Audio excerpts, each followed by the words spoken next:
सांसद जी, प्रधानमंत्री ने लाल किले से कहा कि मैं गर्व के साथ कहना चाहता हूं कि 100 वर्ष पूरे हो चुके एक संगठन को, आरएसएस की उन्होंने बात की और कह रहे हैं कि गौरवपूर्ण रहा, स्मरणीय अध्याय रहा ये उनका, और व्यक्तिगत निर्माण के साथ साथ राष्ट्र का निर्माण का संकल्प लिया उन्होंने। माँ भारती के संकल्प के दृष्टि से सेवकों ने अपनी मात्र कल्याण के लिए इनके सारे काम किए। आरएसएस दुनिया का सबसे बड़ा गैर सरकारी संगठन है, इसका 100 वर्ष का समर्पण का इतिहास रहा है।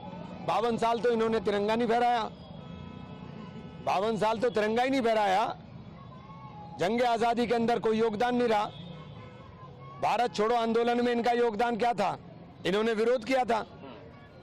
आज़ाद हिंद फौज जब लड़ रही थी तो आज़ाद हिंद फौज से साथ लड़ने के लिए ब्रिटिश फौज के अंदर भर्ती के लिए आह्वान कर रहे थे।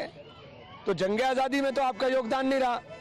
और जब हिंदुस्तान आज़ाद नहीं हुआ था तो हिंदू और मुस्लिम लीग के साथ इस विचारधारा के लोग मिलकर के फ्रंटियर के अंदर, सिंध के अंदर और बंगाल में सरकार चला रहे थे। तो आज ये बात कहना बेईमानी होगी। आज के परिप्रेक्ष्य में कोई बात कहे तो समझ में आता है, लेकिन उन 52 साल का हिसाब भी देना कि 52 साल आपने झंडा ही नहीं फहराया, आपने तिरंगे को नहीं माना, आप संविधान को नहीं मानते थे, आप संविधान को विदेशी बताना शुरू कर दिया था।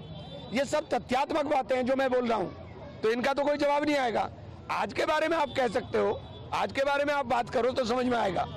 नहीं, 100 वर्ष का इतिहास बता रहे हैं कि मैं 100 वर्ष के इतिहास का बता रहा हूँ ना। 52 साल तो झंडा ही नहीं फहराया, 52 साल तो तिरंगे का अपमान ही कर रहे थे। 52 साल झंडा नहीं फहराया। और ये वही संगठन है जिसके ऊपर सरदार पटेल ने पाबंदी लगाई थी। इसको बैन सरदार पटेल ने किया था। सरदार पटेल से बड़ा देशभक्त तो नहीं कोई दिखाई देता होगा आपको, उन्होंने बैन किया था। और जो सरदार पटेल ने बैन करते हुए चिट्ठी लिखी थी, जिस चिट्ठी के तहत बैन किया था, उसके अंदर इनके सारे क्रियाकलापों का उजागर किया था।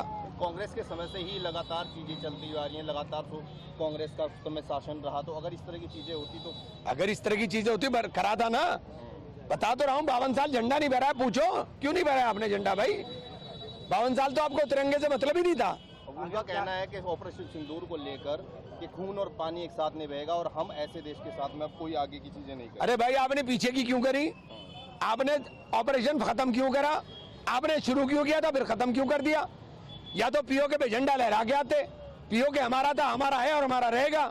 आप पीओके पे झंडा लहरा के आते, हमारी समझ में आता कि प्रधानमंत्री ने कुछ किया। आपने करा कुछ नहीं। बिलावजट अपनी 56 इंच की छाती उस ट्रंप को भी दिखा दो, उस ट्रंप को भी दिखा दो जो रोज आपको धमकाता है। 140 करोड़ लोग आपके पीछे खड़े हैं, पूरा देश आपका समर्थन कर रहा है, लेकिन आंख तो दिखाओ, ट्रंप को तो आंख दिखा दो। ट्रंप से किस बात का डर हो रहा है?